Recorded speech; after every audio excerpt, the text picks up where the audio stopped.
Hello welcome back. ഇന്നൊരു അടിപൊളി Arabic റൈസിൻ്റെ റെസിപ്പി ആയിട്ട് കാണിക്കുന്നത്. നല്ല ടേസ്റ്റി ആയിട്ടുള്ള റൈസാണിത്.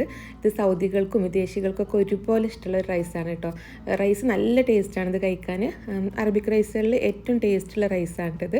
ഇത് നമ്മൾ ചിക്കൻ വെച്ചായിട്ട് ഉണ്ടാക്കിയെടുക്കുന്നത്. ചിക്കൻ ആണെന്നുണ്ടെങ്കിൽ നല്ല സോഫ്റ്റ് ആയിട്ടുള്ള നല്ല ടേസ്റ്റി ആയിട്ടുള്ള ചിക്കനാണ്. നിങ്ങളിത് എന്തായാലും ട്രൈ ചെയ്യാൻ കേട്ടോ. അപ്പം നമുക്കിത് എങ്ങനെയാണ് ഉണ്ടാക്കിയെടുക്കുന്നതെന്ന് നോക്കാം. ഈ ഒരു അറബിക് റൈസ് ഉണ്ടാക്കുന്നതിന് വേണ്ടിയിട്ട് നമ്മൾ ചിക്കൻ എടുക്കുമ്പോൾ ചിക്കന് തൊലിയോട് കൂടിയിട്ടുള്ള ചിക്കൻ തന്നെ എടുക്കുക കേട്ടോ. അതാണ് നല്ല ടേസ്റ്റ് ഉണ്ടാവുക. അപ്പോൾ ഞാനിവിടെ 450 ഗ്രാം ചിക്കനാണ് എടുത്തിട്ടുള്ളത്. അത് തൈ പീസും ലെഗ് പീസും കൂടെ ഉള്ള ആ ഒരു പീസായിട്ട് ഞാൻ എടുത്തിട്ടുള്ളത്. നിങ്ങൾക്ക് വേണമെന്നുണ്ടെങ്കിൽ ചെറിയ പീസായിട്ട് കട്ട് ചെയ്തെടുക്കുക, അല്ലെങ്കിൽ നമുക്ക് ഒരു ചിക്കന് ഫുള്ളായിട്ട് അങ്ങനെ വേണമെങ്കിലും എടുക്കാം കേട്ടോ. അപ്പോൾ ഈ ഒരു ചിക്കന് നന്നായിട്ട് കഴുകി വൃത്തിയാക്കി എടുത്തിട്ടുണ്ട്. നമുക്കൊരു ബൗളിലേക്ക് ഒരല്പം വിനാഗിരി ചേർത്ത് കൊടുക്കുക. 1 ടേബിൾ സ്പൂൺ വിനാഗിരി ആയിട്ട് ഞാൻ ഒഴിച്ചു കൊടുത്തിട്ടുള്ളത്. ഇനി ഇതിലേക്ക് കുറച്ച് വെള്ളം കൂടെ ഒഴിച്ചു കൊടുക്കുക. എന്നിട്ട് നമ്മൾ കഴുകി വൃത്തിയാക്കി വെച്ചിട്ടുള്ള ചിക്കന് ഈ ഒരു ബൗളിലേക്ക് ഇട്ട് കൊടുക്കാം. ഈ ഒരു വിനാഗിരിയിൽ നമ്മൾ ഈ ചിക്കൻ ഇട്ട് വെക്കുന്നത് ഈ ഒരു ചിക്കൻ്റെ ബാഡ് സ്മെല്ലൊക്കെ ഒഴിവാൻ വേണ്ടിയിട്ടാട്ടോ. നമ്മൾ സ്കിന്നോട് കൂടി എടുക്കുമ്പോൾ ആ ഒരു ചിക്കൻ്റെ കുത്തുന്ന സ്മെല്ല് ഒഴിവായി കിട്ടാൻ വേണ്ടിയിട്ടാണ് നമ്മളിതിങ്ങനെ ഈ ഒരു വിനാഗിരി ഒഴിച്ചിട്ടുള്ള വെള്ളത്തിൽ ഇട്ട് വെക്കുന്നത്. ഒരു 10 മിനിറ്റ് അല്ലെങ്കിൽ 15 മിനിറ്റ് അത്ര സമയം ഇട്ട് വെച്ചാൽ മതി ഒരു ചിക്കനെ നമുക്ക് ഇനി ഒരു 10 മിനിറ്റ് സമയത്തേക്ക് മാറ്റി വെക്കാം. നമുക്കിതിലേക്ക് വേണ്ട റൈസും കൂടെ റെഡിയാക്കി എടുക്കാം. അപ്പോൾ ഞാൻ ഇവിടെ എടുത്തിട്ടുള്ളത് ലുലുവിൻ്റെ ബിരിയാണി ബസുമതി റൈസാണ് കേട്ടോ. സാധാരണ നമ്മൾ കബ്സക്കും മന്തിക്കൊക്കെ എടുക്കുന്ന സല്ല റൈസ് പോലെ തന്നെയാണ് കേട്ടോ. ഇത് നല്ല ടേസ്റ്റാണ്. ബിരിയാണിക്കാണെന്നുണ്ടെങ്കിലും മന്തിക്കാണെന്നുണ്ടെങ്കിലും ഇതുപോലെ അറബിക് റൈസ് ഉണ്ടാക്കിയെടുക്കാനൊക്കെ നല്ല ടേസ്റ്റാണ് കേട്ടോ. ഒരു ബൗളിലേക്ക് 2 കപ്പ് റൈസാണ് കേട്ടോ ഞാൻ എടുത്തിട്ടുള്ളത്. ഈ റൈസ് നന്നായിട്ടൊന്ന് കഴുകിയിട്ട് വെള്ളത്തിൽ നിന്ന് സോക്ക് ചെയ്ത് വെക്കുകയാണ്. നമ്മൾ ഈ ഒരു റൈസ് ബിരിയാണിക്കാണെങ്കിലും അറബിക് റൈസ് ഉണ്ടാക്കിയെടുക്കാനൊക്കെ വേണ്ടി എടുക്കുമ്പോൾ നമ്മളിത് നന്നായിട്ടൊന്ന് സോക്ക് ചെയ്തെടുക്കണം കേട്ടോ. ഒരു അരമണിക്കൂർ അല്ലെങ്കിൽ 3/4 മണിക്കൂർ. കാരണം ഈ ഒരു റൈസ് നല്ല വൈറ്റ് കളറാവുന്നത് വരെ സോക്ക് ചെയ്ത് വെക്കുകയാണെന്നുണ്ടെങ്കിൽ ഈ ഒരു റൈസ് പെട്ടെന്ന് കുക്കായി കിട്ടുകയും ചെയ്യും. പിന്നെ റൈസ് തമ്മിൽ ഒട്ടിപ്പൊടിക്കാതെ നല്ല വേറിട്ട് നിൽക്കുകയും ചെയ്യും കേട്ടോ. ചിക്കൻ ഒരു 10 മിനിറ്റ് കഴിഞ്ഞപ്പോൾ ഞാൻ വെള്ളം കളഞ്ഞിട്ട് സ്ട്രെയിനറിലേക്ക് മാറ്റിയിട്ടുണ്ട്. നമുക്കിത് ഉണ്ടാക്കിയെടുക്കാം. ഈ ഒരു റൈസ് നമ്മൾ കുക്കറിലാണ് ഉണ്ടാക്കിയെടുക്കുന്നത്. ഇപ്പോൾ ഒരു കുക്കർ ചൂടാൻ വെച്ചിട്ടുണ്ട്. അപ്പോൾ അതിലേക്ക് ബട്ടർ ചേർത്ത് കൊടുക്കുകയാണ്. ഒരു 2 ടേബിൾ സ്പൂൺ അളവിലാട്ടോ ബട്ടർ ചേർത്ത് കൊടുക്കുന്നത്. അപ്പോൾ ബട്ടറിന് പകരമായിട്ട് നിങ്ങൾക്ക് വേണമെന്നുണ്ടെങ്കിൽ സൺഫ്ലവർ ഓയിൽ യൂസ് ചെയ്യുക. പക്ഷേ ഒന്നും കൂടെ ടേസ്റ്റ് ഉണ്ടാവുക നമ്മൾ ബട്ടർ യൂസ് ചെയ്യുമ്പോഴാട്ടോ. ബട്ടർ മെൽറ്റ് ആയിട്ടുണ്ട്. ഇനി നമുക്കിതിലേക്ക് ഒരു 1/4 ടീസ്പൂണ് ചെറിയ ജീരകം ചേർത്ത് കൊടുക്കാം. പിന്നെ നമുക്കിതിലേക്ക് വേണ്ട സ്പൈസസ് ഒരു 4 പീസ് പട്ട എടുത്തിട്ടുണ്ട്, ഒരു 2 പീസ് വഴനയില, പിന്നെ ഒരു 5 ഗ്രാമ്പു, 2 ഏലക്കായ, 1/2 ടീസ്പൂൺ വീതം കുരുമുളകും മുഴുവൻ മല്ലിയായിട്ട് എടുത്തിട്ടുള്ളത്. ഈ ഒരു സ്പൈസസും കൂടെ ബട്ടറിലേക്ക് ഇട്ട് കൊടുത്തിട്ട് നന്നായിട്ടൊന്ന് മൂപ്പിച്ചെടുക്കുക. നമ്മൾ അറബിക് റൈസിന് വേണ്ടിയിട്ട് സ്പൈസസ് എടുക്കുമ്പോൾ പട്ടൻ്റെ ഫ്ലേവർ എപ്പോഴും കൂടുതൽ എടുക്കണം കേട്ടോ. അത് നല്ല ടേസ്റ്റ് ഉണ്ടാവുക. സ്പൈസസ് ഒക്കെ ഇതാ റെഡി ആയിട്ടുണ്ട്. ഇനി നമുക്കിതിലേക്ക് ഒരു സവാള ചേർത്ത് കൊടുക്കാം. ഇപ്പോൾ ഒരു ചെറിയ സവാള കേട്ടോ ചെറുതാക്കി അരിഞ്ഞെടുത്തിട്ടുള്ളത്. വലുതാണെന്നുണ്ടെങ്കിൽ പകുതി എടുത്താൽ മതി. പിന്നെ സവാള കൂടെ ഇട്ട് കൊടുത്തിട്ട് നന്നായിട്ടൊന്ന് വഴറ്റിയെടുക്കുക. സവാള നന്നായിട്ടൊന്ന് മുരിഞ്ഞ് കഴിഞ്ഞാൽ നമുക്കിതിലേക്ക് ഇഞ്ചിയും വെളുത്തുള്ളിയും കൂടെ ചതച്ച് ചേർത്ത് കൊടുക്കാം. അപ്പോൾ 1 ടേബിൾ സ്പൂൺ ആട്ടോ ഇഞ്ചിയും വെളുത്തുള്ളിയും ചതച്ചത് എടുത്തിട്ടുള്ളത്. അപ്പോൾ നമ്മൾ ചേർത്ത് കൊടുത്തിട്ടുള്ള സവാള നന്നായിട്ടൊന്ന് മൊരിച്ചെടുക്കണം കേട്ടോ. അതിന് ശേഷമാണ് നമ്മൾ ഈ ഒരു ഇഞ്ചിയും വെളുത്തുള്ളിയും ചേർത്ത് കൊടുക്കാൻ. എന്നിട്ട് ഒരു ഇഞ്ചിൻ്റെയും വെളുത്തുള്ളിൻ്റെയും പച്ചമണം മാറുന്നത് വരെ ഒരു 1-2 മിനിറ്റും കൂടെ ഒന്ന് വഴറ്റിയെടുക്കാം. ഇഞ്ചിയും വെളുത്തുള്ളിയൊക്കെ നന്നായിട്ട് വഴന്നിട്ടുണ്ട്. ഇനി നമുക്കിതിലേക്ക് മസാലപ്പൊടികൾ ചേർത്ത് കൊടുക്കാം. നമുക്കിതിലേക്ക് മെയിനായിട്ട് വേണ്ടത് അറബിക് മസാലയാണ് കേട്ടോ. നമ്മൾ കബ്സക്കും മന്തിക്കൊക്കെ യൂസ് ചെയ്യുന്ന അറബിക് മസാല 2 ടീസ്പൂണാണ് ചേർത്ത് കൊടുത്തിട്ടുള്ളത്. പിന്നെ നമുക്കിതിലേക്ക് വേണ്ടത് ചെറിയ ജീരകം വറുത്ത് പൊടിച്ചതാണ്, അതൊരു 1/2 ടീസ്പൂണും. ഈ 2 മസാല മാത്രമേ നമ്മൾ ഈ ഒരു റൈസിൽ യൂസ് ചെയ്യണുള്ളൂ കേട്ടോ. മസാലപ്പൊടികൾ ലോ ഫ്ലെയിമിൽ വെച്ചിട്ട് 1 മിനിറ്റ് ഒന്ന് വഴറ്റിയെടുക്കുക. പിന്നെ നമ്മളിതിൽ ഗരം മസാല ഒന്നും ചേർത്ത് കൊടുക്കരുത് കേട്ടോ. ഗരം മസാല ഒക്കെ ചേർത്ത് കൊടുത്താൽ ഈ ഒരു റൈസിൻ്റെ ടേസ്റ്റ് തന്നെ മാറിപ്പോവും. അപ്പോൾ ഈ ഒരു മസാലപ്പൊടികൾ ഇതാ വഴന്നിട്ടുണ്ട്. ഇനി നമുക്കിതിലേക്ക് ടൊമാറ്റോ പേസ്റ്റ് ചേർത്ത് കൊടുക്കാം. അപ്പോൾ ഞാനൊരു 3 ടേബിൾ സ്പൂൺ അളവിൽ ടൊമാറ്റോ പേസ്റ്റ് ആട്ടോ ചേർത്ത് കൊടുക്കുന്നത്. അപ്പോൾ നിങ്ങൾ കയ്യിൽ ഇനി ടൊമാറ്റോ പേസ്റ്റ് ഇല്ലയെന്നുണ്ടെങ്കിൽ ഇതിന് പകരമായിട്ട് നിങ്ങൾക്ക് തക്കാളി മിക്സിയിൽ അടിച്ചിട്ട് അങ്ങനെ ചേർത്ത് കൊടുത്താൽ മതി.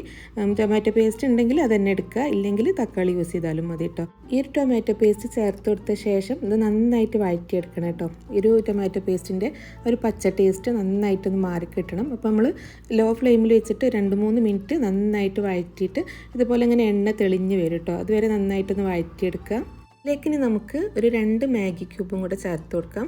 പിന്നെ ഒരു ഡ്രൈ ലെമണും കൂടെ ചേർത്ത് കൊടുത്തിട്ട് നന്നായിട്ടൊന്ന് മിക്സ് ചെയ്തെടുക്കുക. ഇനി നമുക്കിതിലേക്ക് വേണ്ട വെള്ളം ഒഴിച്ചു കൊടുക്കാം. അപ്പോൾ ഞാനിവിടെ വെള്ളം എടുത്തിട്ടുള്ളത് 1 കപ്പ് റൈസിന് 1.25 കപ്പ് വെള്ളം എന്നുള്ള അളവിലാട്ടോ എടുത്തിട്ടുള്ളത്. നമ്മളിത് കുക്കറിൽ വേവിച്ചെടുക്കുന്നതുകൊണ്ട് തന്നെ ആ ഒരു അളവിൽ വെള്ളം മതിയാവും. വെള്ളം ഒഴിച്ചു കൊടുത്ത ശേഷം ഇതെല്ലാതും കൂടെ നന്നായിട്ടൊന്ന് മിക്സ് ചെയ്തെടുക്കുക. അപ്പോൾ ഒരു വെള്ളം ഇനി നന്നായിട്ടൊന്ന് തിളക്കട്ടെ. തിളച്ച ശേഷം നമുക്കിതിലേക്ക് പച്ചമുളക് ചേർത്ത് കൊടുക്കാം. നമുക്ക് എരിവിനനുസരിച്ച് പച്ചമുളക് ചേർത്ത് കൊടുക്കാം കേട്ടോ. അറബിക് റൈസ് പൊതുവേ ഭയങ്കര എരിവൊന്നും ഉണ്ടാവില്ല. ഞാനൊരു 6 പച്ചമുളകാട്ടോ ഇട്ട് കൊടുത്തിട്ടുള്ളത്. പച്ചമുളക് ഇട്ട് കൊടുത്ത ശേഷം നമുക്കിനി ഇതിലേക്ക് ചിക്കനും കൂടെ ഇട്ട് കൊടുക്കാം. ചിക്കൻ ഇട്ട് കൊടുത്ത ശേഷം നമുക്കിതിലേക്ക് പാകത്തിനുള്ള ഉപ്പ് ചേർത്ത് കൊടുക്കാം. നമ്മളിതിൽ മാഗി ക്യൂബ് ചേർത്തിട്ടുള്ളതാണ്. അപ്പോൾ അതിനനുസരിച്ച് നോക്കിയിട്ട് വേണ്ട ഉപ്പ് ചേർത്ത് കൊടുക്കാൻ. മാഗി ക്യൂബിലും ഉപ്പ് വരുന്നതാണ്. അപ്പോൾ ഉപ്പും കൂടെ ഇട്ട് കൊടുത്ത ശേഷം ഇതെല്ലാതും കൂടെ നന്നായിട്ടൊന്ന് മിക്സ് ചെയ്തെടുക്കുക. ചിക്കന് നന്നായിട്ട് മിക്സ് ചെയ്ത ശേഷം 1 മിനിറ്റ് ഹൈ ഫ്ലെയിമിൽ വെച്ചിട്ട് തന്നെ നന്നായിട്ടൊന്ന് തിളപ്പിച്ചെടുക്കുക കേട്ടോ. അതിന് ശേഷം നമുക്ക് ഈ ഒരു കുക്കർ അടച്ച് വെച്ചിട്ട് ഹൈ ഫ്ലെയിമിൽ വെച്ചിട്ട് തന്നെ ഒരു വിസിൽ വരുന്നത് വരെ ഒന്ന് വേവിച്ചെടുക്കാം. മിക്സിയുടെ ചെറിയ ജാറിലേക്ക് ഒരു 2 അല്ലി വെളുത്തുള്ളിയും 2 പച്ചമുളകും കൂടെ ഇട്ട് കൊടുക്കുകയാണ്. പിന്നെ ഒരു ചെറിയൊരു പിടി മല്ലിയില കൂടെ ഇട്ട് കൊടുക്കാം. പിന്നെ 2 തക്കാളി ആയിട്ടാണ് ഞാൻ എടുത്തിട്ടുള്ളത്. നല്ല പഴുത്ത തക്കാളി തന്നെ എടുക്കുക. പിന്നെ നമുക്കിതിലേക്ക് ഒരു 2 ടേബിൾ സ്പൂണ് ടൊമാറ്റോ കെച്ചപ്പും കൂടെ ഇട്ട് കൊടുത്തിട്ട് ഇത് നന്നായിട്ടൊന്ന് അടിച്ചെടുക്കാം. അടിച്ചെടുത്തിട്ടുള്ള ഈ ഒരു കൂട്ടിലേക്ക് നമുക്ക് വിനാഗിരി ചേർത്ത് കൊടുക്കാം. ഒരു 2 ടേബിൾ സ്പൂൺ അളവിലാട്ടോ വിനാഗിരി ചേർത്ത് കൊടുത്തിട്ടുള്ളത്. പിന്നെ ഇതിലേക്ക് പാകത്തിനുള്ള ഉപ്പും കൂടെ ചേർത്ത് കൊടുത്തിട്ട് നന്നായിട്ടൊന്ന് അടിച്ചെടുക്കാം. ഇത് നമുക്ക് ഈ ഒരു അറബിക് റൈസിൻ്റെ കൂടെ കഴിക്കാനുള്ള ടൊമാറ്റോ സൽസയാണ് കേട്ടോ. നിങ്ങൾക്ക് മല്ലിയിലിൻ്റെ ടേസ്റ്റ് ഇഷ്ടമല്ലെങ്കിൽ അത് ഒഴിവാക്കാം കേട്ടോ. പക്ഷെ ഇതിങ്ങനെ കഴിക്കാൻ നല്ല ടേസ്റ്റാണ്. നമ്മൾ റൈസ് സോക്ക് ചെയ്ത് വെച്ചിരുന്നല്ലോ, അത് ഇതുപോലെ നല്ല വൈറ്റ് കളറാവണം കേട്ടോ. ഇങ്ങനെ ഈ ഒരു കളറായി കഴിഞ്ഞാൽ നമുക്കിതൊന്ന് വെള്ളം വാർത്തെടുക്കാം. അപ്പോൾ ഞാൻ ഈ ഒരു റൈസ് ഒരു സ്ട്രെയിനറിലേക്ക് മാറ്റിയിട്ടുണ്ട്. കുക്കർ ഒരു വിസിൽ വന്നപ്പോൾ ഫ്ലെയിം ഓഫ് ചെയ്തിട്ടുണ്ട്. ഇപ്പോൾ കുക്കറിൻ്റെ പ്രഷർ പോയ ശേഷം കേട്ടോ തുറക്കുന്നത്. അപ്പോൾ ഈ ഒരു ചിക്കനൊക്കെ അത്യാവശ്യം കുക്കായിട്ടുണ്ട് കേട്ടോ. അപ്പോൾ ചിക്കനും നമ്മളിപ്പോൾ എടുത്തു വെക്കേണ്ട ആവശ്യമില്ല. ഇനി നമുക്കിതിലേക്ക് നമ്മൾ വെള്ളം കളഞ്ഞെടുത്തിട്ടുള്ള റൈസ് ഇട്ട് കൊടുക്കുക. എന്നിട്ട് നന്നായിട്ടൊന്ന് മിക്സ് ചെയ്തെടുക്കുക കേട്ടോ. എന്നിട്ട് ഇതിൻ്റെ ഈ ഒരു വെള്ളത്തിൽ ഉപ്പിൻ്റെ അളവൊന്ന് നോക്കാം. അപ്പോൾ ഞാൻ നോക്കുമ്പോൾ കുറച്ച് ഉപ്പ് കുറവാണ്. അപ്പോൾ ഞാനൊരല്പം ഉപ്പും കൂടെ ചേർത്ത് കൊടുക്കുകയാണ്. ഉപ്പും കൂടെ ചേർത്ത് കൊടുത്ത ശേഷം നന്നായിട്ടൊന്ന് മിക്സ് ചെയ്തിട്ട് നമുക്ക് കുക്കർ അടച്ച് വെച്ചിട്ട് ആദ്യത്തെ 2 മിനിറ്റ് നമ്മൾ ഹൈ ഫ്ലെയിമിൽ വെച്ച് കൊടുക്കുക. പിന്നെ നമുക്ക് മീഡിയം ഫ്ലെയിമിലേക്ക് മാറ്റിയിട്ട് കുക്കർ ഒരു വിസിൽ വരുന്നത് വരെ ഒന്ന് വേവിച്ചെടുക്കാം. കുക്കർ ഒരു വിസിൽ വന്നപ്പോൾ ഞാൻ ഫ്ലെയിം ഓഫ് ചെയ്തിട്ടുണ്ട് കേട്ടോ. നമ്മൾ മീഡിയം ഫ്ലെയിമിൽ വെച്ചിട്ട് ഒരു 10 മിനിറ്റ് വെക്കുമ്പോഴേക്കും കുക്കർ ഒരു വിസിൽ വന്നിട്ടുണ്ടാവും. അപ്പോൾ നമുക്ക് ഫ്ലെയിം ഓഫ് ചെയ്യാം. പിന്നെ ഈ കുക്കറിൻ്റെ പ്രഷർ പോയ ശേഷം കേട്ടോ അപ്പോൾ തുറക്കുന്നത്. അപ്പോൾ നമുക്കൊന്നത് കുക്കായിട്ടുണ്ടോ നോക്കാം. അപ്പോൾ നല്ല അടിപൊളിയായിട്ട് വന്നിട്ടുണ്ട് കേട്ടോ. അപ്പോൾ റൈസൊക്കെ പാകത്തിന് കുക്കായിട്ടുണ്ട്. അങ്ങനെ ഒട്ടിപ്പിടിച്ചിട്ടൊന്നുമില്ല, റൈസ് തമ്മിൽ ഒട്ടിപ്പിടിച്ചിട്ടൊന്നുമില്ല.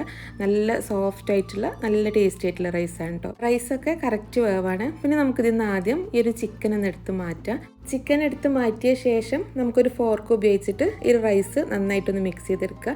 നമ്മൾ ഈ റൈസ് ചൂടോട് കൂടി മിക്സ് ചെയ്യുമ്പോൾ എപ്പോഴും ഫോർക്ക് യൂസ് ചെയ്തിട്ട് മിക്സ് ചെയ്യണം കേട്ടോ, ഏറ്റവും നല്ലത്. എന്നാലും ആ ഒരു റൈസ് പൊട്ടിപ്പോവും, ഉടയൊന്നുമില്ല. അപ്പോൾ റൈസൊക്കെ മിക്സ് ചെയ്തെടുത്തിട്ടുണ്ട്. ഇനി നമുക്കിതൊരു സെർവിങ് പ്ലേറ്റിലേക്ക് മാറ്റാം. നല്ല ടേസ്റ്റി ആയിട്ടുള്ള നല്ല അടിപൊളി അറബിക് റൈസാണ് കേട്ടത്. ഒരു പ്രാവശ്യമെങ്കിലും നിങ്ങളിത് ഉണ്ടാക്കി നോക്കണം. ഇത് നമ്മൾ കുക്കറിൽ ഉണ്ടാക്കിയെടുക്കുന്നതുകൊണ്ട് തന്നെ ഈ ഒരു റൈസിന് കുക്കർ മന്തി എന്ന് പറയും. പക്ഷേ ഇവിടെ പറയുക മധുഹൂത്ത് എന്നാണ് കേട്ടോ. നമ്മൾ ചിക്കൻ വെച്ചും മട്ടൻ വെച്ചും ബീഫ് വെച്ചൊക്കെ ഉണ്ടാക്കും. അപ്പോൾ മട്ടനും ബീഫൊക്കെ ആകുമ്പോൾ കുറച്ചും കൂടെ മാറ്റങ്ങളുണ്ടാവും. ഇതിപ്പോൾ നമ്മൾ ചിക്കൻ വെച്ചല്ല ഉണ്ടാക്കിയത്. നല്ല ടേസ്റ്റി ആയിട്ടുള്ള റൈസാണ്. ചിക്കൻ ആണെങ്കിലും റൈസ് ആണെങ്കിലും നല്ല ടേസ്റ്റാണ് കേട്ടോ കഴിക്കാൻ. നമുക്കൊരു അരമണിക്കൂറൊക്കെ ഇത് ഉണ്ടാക്കിയെടുക്കാനുള്ള ടൈം എടുക്കുന്നുള്ളൂ. അപ്പോൾ എന്തായാലും നിങ്ങളിത് ട്രൈ ചെയ്ത് നോക്കാൻ മറക്കരുത്. ഈ ഒരു ചിക്കൻ മധൂത്ത് ട്രൈ ചെയ്യാൻ മറക്കരുത്. നല്ല ടേസ്റ്റി ആയിട്ടുള്ള റൈസാണിത്. നമുക്ക് പാർട്ടികൾക്കാണെന്നുണ്ടെങ്കിലും പെരുന്നാൾക്കാണെങ്കിലും ഒക്കെ ഉണ്ടാക്കിയെടുക്കാൻ പറ്റിയിട്ടുള്ള നല്ലൊരു അടിപൊളി അറബിക് റൈസാണ്. നിങ്ങളിതുവരെ ഇത് ട്രൈ ചെയ്തിട്ടില്ല എന്നുണ്ടെങ്കിൽ എന്തായാലും ട്രൈ ചെയ്യണം. അപ്പോൾ നിങ്ങളിത് ഉണ്ടാക്കി നോക്കിയിട്ട് ഇതിൻ്റെ അഭിപ്രായങ്ങൾ കമൻറ്റിലൂടെ അറിയിക്കാൻ മറക്കരുത്. നിങ്ങൾക്ക് റെസിപ്പി ഇഷ്ടമായിട്ടുണ്ടെങ്കിൽ വീഡിയോ ലൈക്ക് ചെയ്യാനും ഷെയർ ചെയ്യാനും ചാനൽ ആദ്യമായിട്ട് കാണുന്നവർ സബ്സ്ക്രൈബ് ചെയ്യാനും മറക്കരുത്. അപ്പോൾ ഇൻഷാ അല്ലാഹ് അടുത്ത നല്ലൊരു വീഡിയോ ആയിട്ട് കാണാം.